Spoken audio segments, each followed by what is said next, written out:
Hello, Guru Philosophers. We're the Gurus, and we're back at it again with yet another episode of the Gurus. This is episode 135, and we're going to be talking some more philosophy. My name is Wesley, and this is my co-host Aryan. So today we'll be going into the axial age and some prominent figures about in this age who have shaped the way that we view the world. What are some prominent figures? Who are some prominent figures? I was actually just about to get into that one. Alright, so some prominent figures in the axial age are as follows: Lao Tzu, Buddha, Socrates, Plato, Aristotle. All of these are prominent figures, and we've definitely heard of them before. Some Greek philosophers. We got Buddha from Asia, and then we have Lao Tzu from China, and all these different figures from different places have kind of shaped our worldview. But the one I'm interested in talking about right now is Buddha. A little bit of background of Buddha.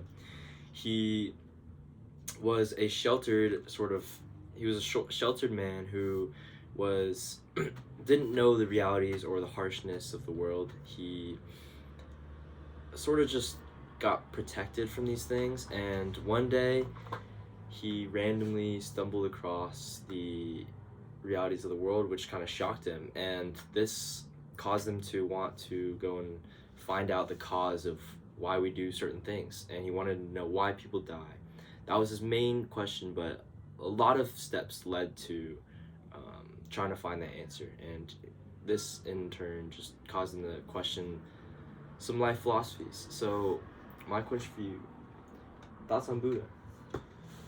I mean, for me, it's pretty crazy, like how someone can just be sheltered from even disease, death, and everything, all that, just your whole life. But I mean, it's understandable for me, like just one day you're introduced to all this, like us since we were kids, we've been like introduced to, I guess, all the bad in the world, like all the stuff that comes with life, and we're used to it. But then imagine like if a grown man is just kind of introduced to the idea of death all of a sudden, he like gains this new perspective, and like I'm not surprised he goes around questioning everything, and just I mean, if I were to bet, I would have bet he would have become insane, but he went on to become this very influential figure throughout the world. So no, yeah, you definitely bring up a good point. I mean, it's kind of just crazy how his philosophy still lasts with us today, and how a lot of the things that he says are still things that we study as a society in 2023. I think it's honestly pretty prominent too, like the way that he started to raise awareness or question certain things, such as how in today's society we have the BLM movement, we have LGBTQ, and it all started from people just being more conscious of things that are happening in the world, and then they wanted to make a change. They started questioning, why is this happening to people? Why is this happening to African Americans? The George Floyd video was a widely spread video that honestly sparked this movement, and it's a similar story to Buddha, right? Yeah, I mean, I see what your point is. I think you're trying to say that, like, how do we get into questioning everything, and also like, how does this questioning begin? And like, you're right. It's like it begins when a new perspective is kind of like when someone gains a new perspective. Like you said with BLM, like black oppression's been around for a long while in America. Okay, it's not like police brutality just started in 2020.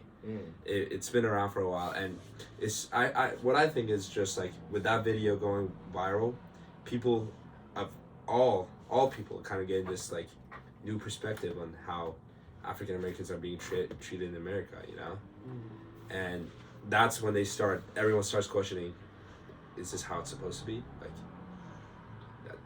why is this way? Why are we doing something to change this? Yeah. So yeah, I guess like when people get a new perspective, it kind of like allows them much better to like, I guess, analyze their situations and start to question. For sure. Questioning is good. No, yeah, questioning definitely is good. So what are some things that maybe in your life that you kind of question today? I mean, it's for me personally. I've always been interested in the religion and cultural aspects of like our human societies and stuff like that. Mm-hmm. For me, it's very interesting how to like just like how people have such very different views and like, and then that people hold these views against each other too. You know, like they don't once just stop and question. Maybe like I'm wrong. You know. Yeah. Because like all these have like cultural and like religious stuff have just been passed down, you know, like from family to family, and most people like they kind of like just follow it, you know, accept it, you know, they don't question like, is this actually right, or like is this do I agree with this, you know, like it's not, I guess, a matter of right or wrong. It's just like, do I agree with this as a human? Is this a principle I want to uphold, you know? Does that kind of play into the woke movements and why people are starting to say that, like, is that the definition of woke? What do you mean? Can you elaborate some more? You know how people are starting to say that they're woke individuals, and they start, is that play into like the consciousness thing? And I guess woke is saying like I guess woke is literally saying I'm more awake than you, like, which is being more conscious, you know, like I'm more aware than you, but, know? So okay, actually I want to go into this. Do you think there's an irony for people to say that they're woke when they are actually going for some very... No, I get what you're saying, and yes, I think it is very ironic if someone says I'm woke, because like, what, you don't see any like, you could say there. I feel like it's just like saying you're woke goes against the idea of actually being woke, because you're following another movement, which is groupthink, which is what everybody else thinks, and you don't really agree with. You only agree with it because you want to be a part of this woke movement. Well, I was gonna say, if you're actually woke, you wouldn't think you were woke. Okay, that too, but like, I think also it plays into being woke is thinking in this group sort of context where everybody has this idea where they think they're more aware, more conscious, but in reality they're just trying to think the way that everybody else thinks. Well, yeah, there's I mean, woke is just one example of, I guess, like people like thinking in like a group mentality and stuff like that. Yeah. There's tons of examples of just people like being in a group and kind of like group mentality. You just like don't question the group, you know. Yeah. And what brings us back to like what we seem to be a common theme of just like people not questioning stuff, and when they do question stuff, changes become apparent. And it's funny because like right now we like think back at some like stuff that happened in the throughout history, and we're like, oh, I can't believe you ever did stuff like that, or like that was ever a thing, you know. Yeah. And it's just like it's always changing, you know. Like, with questioning and like new perspectives, everything's just always changing. Yeah. No. That's kind of what the readings we're talking about, and how we've kind of shifted, although it's not completely changed. Like there's still a lot of things that we tend to question and whatnot, but there's a big shift from when people beforehand people were blindly following religion. It used to be a lot more common. Now people are starting to stray away from what their parents think about religion. And before, it used to be how we used to be less conscious because no one really questioned it, and it's the world gone awry. It's people are starting to think for themselves. They're not thinking for like through their parents, through their parents. And stuff like that. I guess I get what you're saying. Yeah, I mean, and also the part about in the reading, it talks about how there's like no division. You're sort of a group thinker when you are a child, and once you hit a certain age and your memories start to form, then you start to become your own person.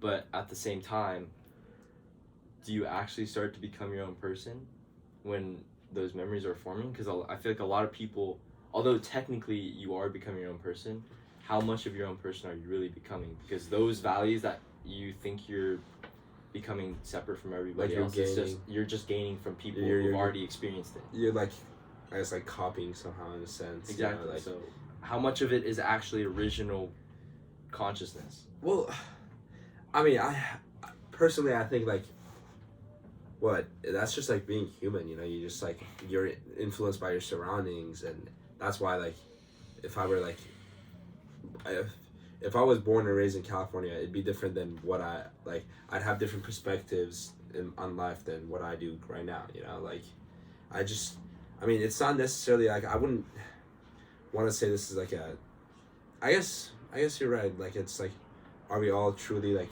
conscious in a sense like that? Are we truly like, but no. Because I think what you're trying to get into is like uniquely conscious. You know, like you can be conscious without being, I guess, necessarily unique. You know, and like people are unique. Like because like not every person's the exact same. You know. Yeah. But what?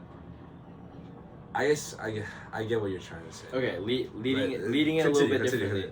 Yeah. How much of it do you think is a problem, and how much do you think is okay? That's okay. Yeah, that's a better question to ask, because there's like we get influenced by our surroundings, but it happens like naturally, you know. But I feel like it's when it becomes a point where people are trying to force their influence on us, you know. That's when I think it's like. How about your We're parents? kind of like losing that consciousness. How about your parents though? Because that's a problem with a lot of the children now, because they realize that they don't want what their parents want, and then this causes huge problems, especially with the rise of social media. And we can get to that. All the institutions telling kids differently from what their parents want, and then their parents start to lose control of their children, and then the children start to become more influenced in the schools, and they become less conscious from their parents, but more conscious from the institutions and whatnot. So I mean, yeah, no, I guess it depends. As you grow older, obviously you're more exposed to new ideas, especially with the internet. You're exposed to thousands of new ideas. Yeah, like infinite new ideas, like at an instance, you know. So I'm not surprised that more, I guess, like people are like starting to like stray away from the ideals that their family started with. Yeah. You know, but I wouldn't say that's necessarily a problem. You don't think it's a problem? I mean, no, if it's just like you're gaining new ideas and you're like, okay, no, I mean, I don't really like this thing that my family does, or like this thing that my community does. Okay, so I don't really like doing that.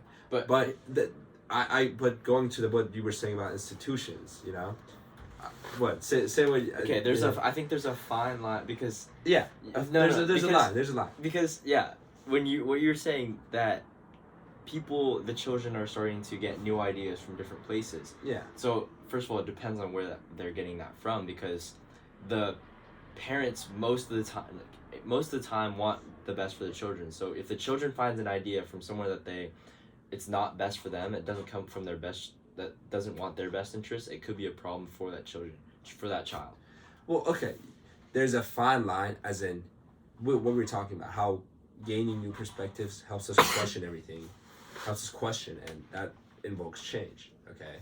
And change is change. It's not good or bad. I mean, it could be, but yeah, okay.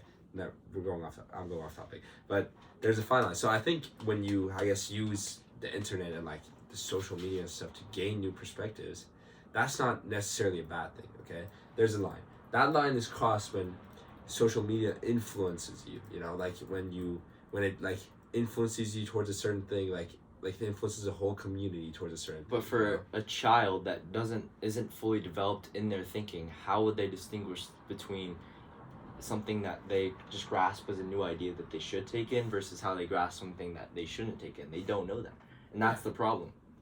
Well, that goes into being an issue of when you should introduce your child to the internet and like those ideas, you know. I mean, it's kind of impossible to keep your child away from the internet now. I guess, but it's used in every single scenario possible. You're just gonna be behind if you don't use the internet. Yeah, but that's more of a that goes into parenting, like how you want to parent your kid, you know, how you want to supervise them and stuff like that. But I feel like maybe I'm getting the wrong vibe, but like I feel like you're just like very against social media because you think it's all like the influence is for the bad. But all I'm saying is I'm agreeing there's bad influence out there, but all I'm saying is it's a fine line. Like there's good stuff out there, you know, like on the internet and stuff, like good ideas, new ideas, which is like good influence on people. Okay, it's just when that line is easily, I guess, like it's not that easily distinguishable. So like it's easy to cross it from time to time, especially with the internet, which is like one search can like take you from here to there. Exactly. And Yeah, it just spirals. take you down a rabbit hole and just But yeah, I mean, How about institutions on consciousness? Schools. like their effects. I guess this goes back into you saying, are we all truly conscious if we're like all thinking kind of the same, Because like, what school kind of teaches us to think similarly, Same with like social media. I guess like the algorithms you're exposed to, like that leads you into that like leads the way you think, Yeah. It occupies your attention and just like leads what you're thinking about and looking at, Yeah. I mean, I like I said, I wouldn't like that could be a bad thing and also it could be a good thing, It's just like it depends on the person, situation, scenario. It depends on a lot of things. How about your life? How has institutions shaped your consciousness? Institutions as in what, school or like social media? School and government. School, government, laws, policy, institutions. I mean, I'm not very active within like politics and stuff like that, so I wouldn't really know exactly how politics have changed me unless like there may be new laws passed that I don't really that may affect my life, but I wouldn't really know about politics. But like I guess if you go into school and social media, like for the most part, I want to say social media is more of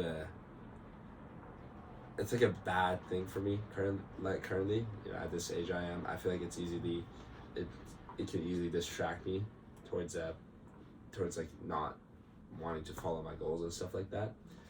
But then again, like but So you said that social media could be used for like the good, right? Yeah. In what scenario is it that social media, obviously if you learn about some news or maybe something like that, but in most scenarios would you agree that it's not a positive thing? Because I think for the common people, like for just like most people, yeah, social media is a waste of time that's not really helpful to them. But I think that could easily be changed to benefit everyone. You meet great people out there, you meet new people, you meet people with, I guess, similar ideas or like than to you, and like just it could be good. It is good. There's good and bad. I would say for most people right now, at least our age, I would say it's causing more harm to them than being helpful. Just because by harm I mean it's just wasting their time. They go down, they watch. I think there's a lot more harm than just a waste of time. Because if you think about it like this, the underlying principle, the whole idea of social media, is to keep you on. Entertainment. It's to keep you entertained, so you waste your time on it. Okay, yeah. Yeah.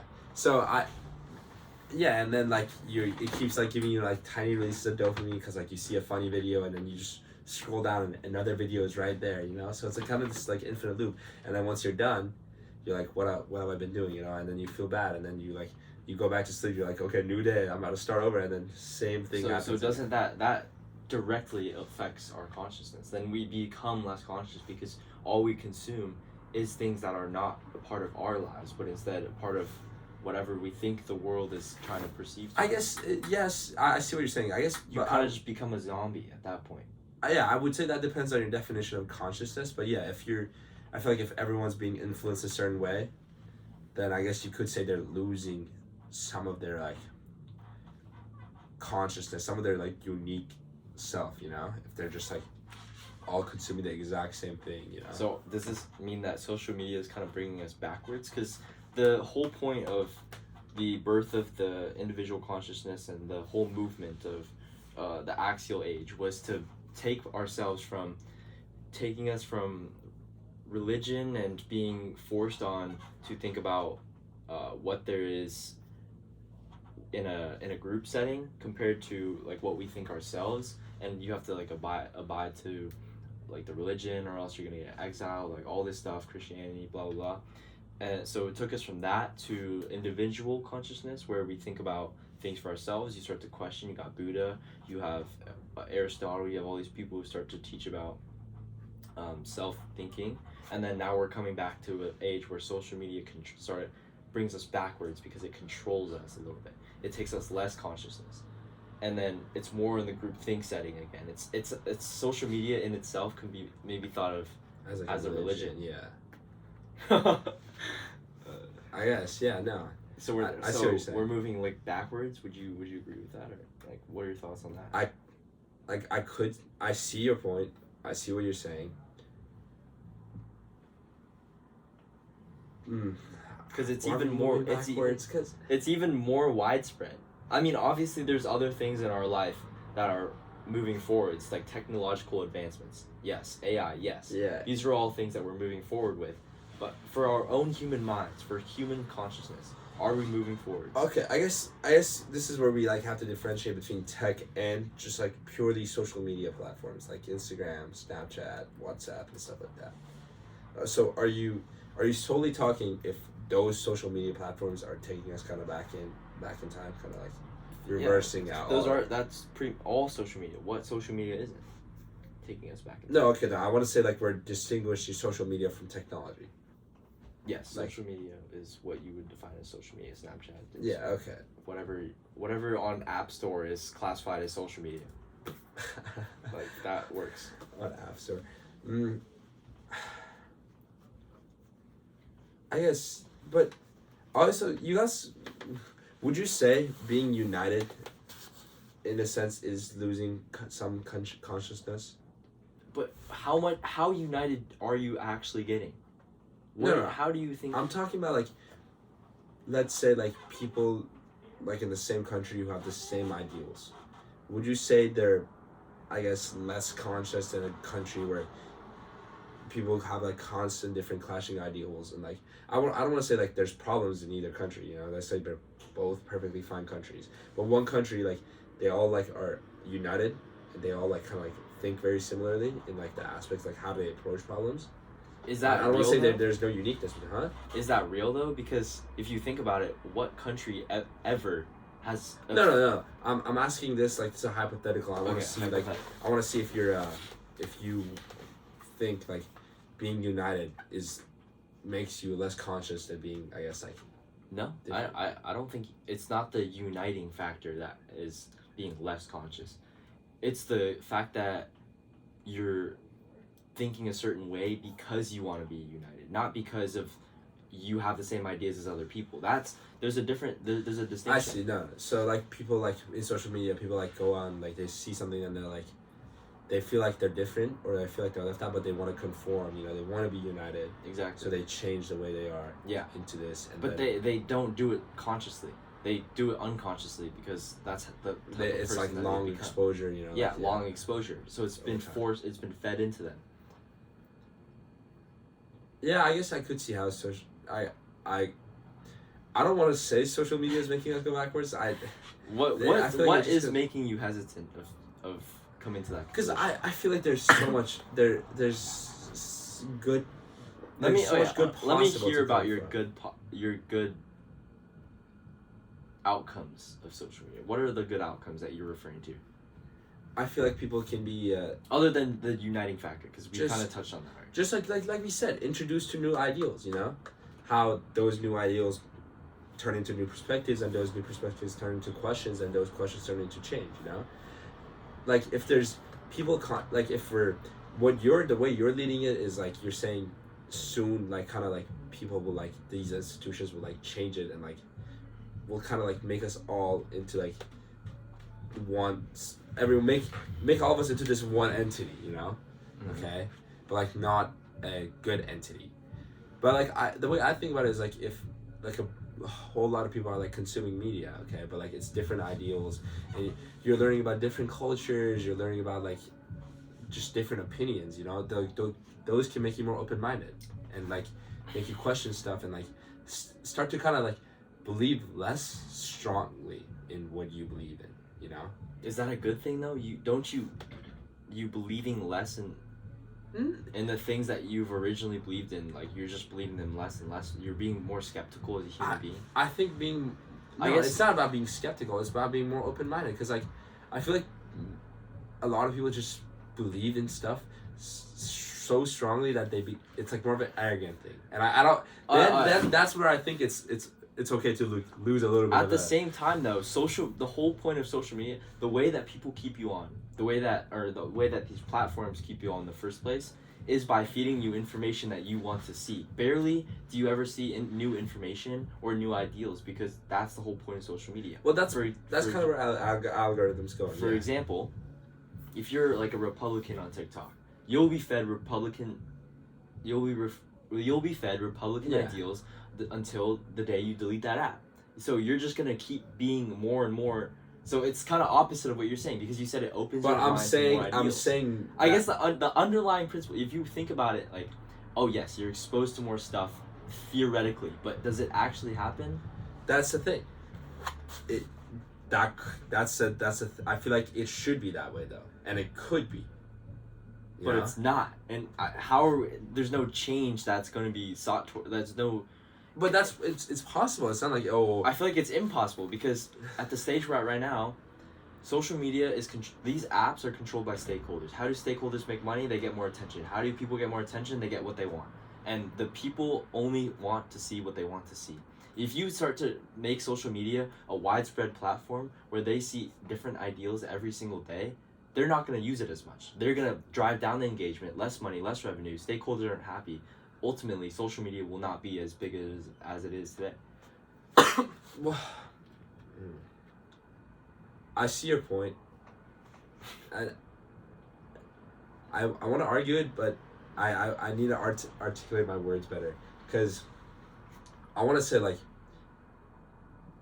I want to say like philosophy is like theoretical, like not necessarily it's always practical all the time. Okay. So if we kind of take that approach, you see the benefits of social media. Okay, what you're saying right now is it's impossible to make social media like the way I'm thinking, and it's the way you're thinking. Okay, but because it's not practical, and I'm saying, but in theory, imagine if it was this way, where you're introduced to these new ideas. Okay. Okay. So this whole thing wrapped is basically you are saying theoretically social media can be a good cause. I'm saying practically social media is not a good cause today. Like more or less, yeah. But those are like both very one-sided arguments from us, like very controlled thinking of us. Is that controlled thinking? No, arrogant thinking of us, but. But how? How's that arrogant thinking? No, I guess that's confusing arrogant thinking with opinions. No. Arrogant thinking would be like me saying, "There's no way you're right, and I'm only right." Yeah, but I think that. But if we both right. see the rightness in both arguments and the flaws in both arguments, then that's like the ideal state, Yeah. Are we conscious? Are we woke? Are we woke? Are we woke? No, because what was I saw this quote the other day. Some philosopher said like, the more knowledge I read, the more I like learn, I realize I like know nothing, like. Oh, I saw that so that's a. We both saw it. Well, no, it's like I don't remember where I seen that. I don't think it was like a social media thing. No, I know. It's just like we both saw it. It's funny. That's a group thinking idea, bro. It's been imposed on us because that's what we like. Yeah, no, because we're trying to become more better and like self-improve, and like we're getting so these ideas pushing us. Oh my gosh. No. Yeah, but so like I feel like you can't really be woke, or like you can't say you're woke if you're actually woke. So are we conscious? Are we conscious? Okay, are we conscious? Okay, never mind. I don't want to. That's too much. We'll discuss next time. It's fine. It's fine. Alright, well, thank you guys for tuning in to episode 134 of 35 of The Gurus, and we'll catch you guys on Thursday.